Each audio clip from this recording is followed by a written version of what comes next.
नमस्कार दोस्तों, स्वागत है आप सभी का दैनिक भास्कर में। आज हम बात कर रहे हैं भारत के पड़ोसी देश नेपाल में चल रहे ऐतिहासिक जैन जट आंदोलन की। कल तक जहां सोशल मीडिया पर पाबंदी ने चिंगारी भड़काई थी, वहीं आज पूरे नेपाल में उथल पुथल मच चुकी है। प्रधानमंत्री केपी शर्मा ओली ने इस्तीफा तक दे दिया है। राष्ट्रपति रामचंद्र पौडेल ने इसे स्वीकार भी कर लिया है और युवाओं का गुस्सा सड़कों पर उतर आया है।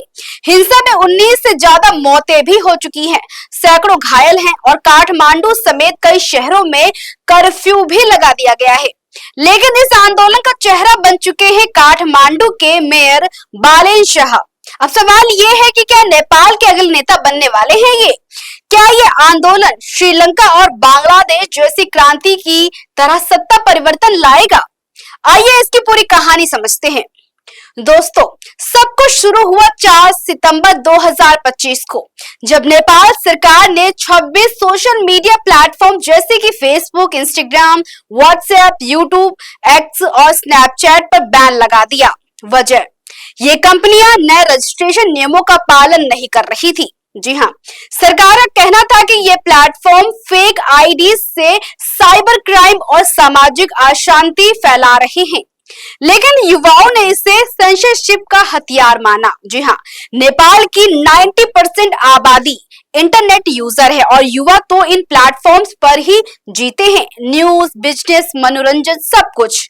बैन लगते ही हैशटैग नेपो किड्स और हैशटैग नेपाल प्रोटेस्ट जैसे हैशटैग वायरल हो गए हैं, जहां राजनेताओं के बच्चों की लग्जरी लाइफस्टाइल पर गुस्सा फूटा। ये सिर्फ बैन की नहीं, बल्कि भ्रष्टाचार, नेपोटिज्म और आर्थिक संकट की चिंगारी थी। युवाओं ने हैशटैग जैन जेड प्रोटेस्ट के नाम से शांतिपूर्ण विरोध शुरू कर दिया। लेकिन 8 सितंबर को काठमांडू में संसद भवन को घेर लिया गया। पुलिस ने lathi charge, tear gas, rubber bullets और यहाँ तक कि लाइव फायरिंग की। नतीजा, कम से कम 19 मौतें हुई, 300 से ज्यादा घायल हुए। गृह मंत्री रमेश लेखक ने नैतिक जिम्मेदारी लेते हुए इस्तीफा भी दे दिया। इसके बाद कृषि मंत्री रामनाथ अधिकारी, स्वास्थ्य मंत्री प्रदीप पेडोल और कई अन्य 21 सांसदों ने इस्तीफा भी दिया। और आज 9 सितंबर को हालात और बिगड़ गए। प्रदर्शनकारी कर्फ्यू की परवाह किए बिना सड़कों पर उतर गए। पीएम ओली का निजी आवास, राष्ट्रपति रामचंद्र पेडोल के घर और कई मंत्रियों के घरों पर हमला हो गया। आग लगा दी गई, संसद भवन में तोड़फोड़ हुई और ओली को सेना की मदद से सुरक्षित निकालना पड़ा। आखिरकार उन्होंने इस्तीफा दे ही दिया। कहा, राष्ट्रपति महोदय, असाधारण परिस्थितियों में संवैधानिक राजनीति समाधान की जरूरत है। राष्ट्रपति ने इसे स्वीकार कर लिया। अब सवाल यह है कि क्या सेना को कमान सौंपी जाएगी या अंतरिम सरकार बनेगी? ओली दुबई भागने की तैयारी कर रहे थे, लेकिन इस्तीफे के बाद स्थिति और स्पष्ट हो जाएगी। यूएन ने भी हिंसा की निंदा की है। कहा, प्रदर्शनकारियों पर अनावश्यक बल प्रयोग की जांच होनी चाहिए। भारत ने भी अपने नागरिकों को सतर्क रहने की सलाह दी है, क्योंकि नेपाल भारत बॉर्डर पर हाई अलर्ट है। अब आते हैं इस आंदोलन के हीरो पर, बालेन शाह। जी हाँ, बालेंद्र शाह भी कहा जाता है, जिन्हें 34 साल के ये युवा काठमांडू के मेयर हैं, जो कभी सिविल इंजीनियर थे और रैपर बने और 2022 में इंडिपेंडेंट कैंडिडेट के तौर पर मेयर चुने गए। टाइम मैगजीन ने उन्हें 2023 की टॉप 100 पर्सनालिटी में शामिल किया था। न्यूयॉर्क टाइम्स ने भी उनकी कवरेज की थी। बालेन युवाओं के रोल मॉडल हैं। उनके स्टाइल, सोशल मीडिया पोस्ट राष्ट्रीय बहस छेड़ देती है। 2023 में उन्होंने भारतीय फिल्म आदि पुरुष के डायलॉग्स पर भी आपत्ति जताई थी। कहा था कि अगर हटाए नहीं गए तो नेपाल में कोई भारतीय फिल्म नहीं चलेगी। लेकिन अब जैन जट आंदोलन में बालेन ने पूरा समर्थन दिया। फेसबुक पर लिखा, ये जैन जट का स्वतःस्फूर्त आंदोलन है। मैं उम्र की वजह से शामिल नहीं हो सकता, 28 साल से कम। जी हाँ, लेकिन उनका समर्थन करता हूँ। राजनीतिक दल इसे अपने स्वार्थ के लिए ना इस्तेमाल करे। युवा अब बालेन को हीरो मान रहे हैं। सोशल मीडिया पर मेयर पद छोड़कर राष्ट्रीय नेतृत्व संभालने की मांग कर रहे हैं।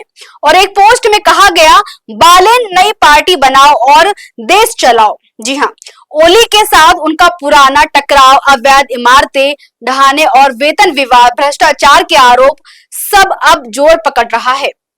क्या बालेन अगले पीएम बनेंगे? दोस्तों, ये आंदोलन सिर्फ नेपाल तक सीमित नहीं है। दक्षिण एशिया में अस्थिरता की लहर चल रही है।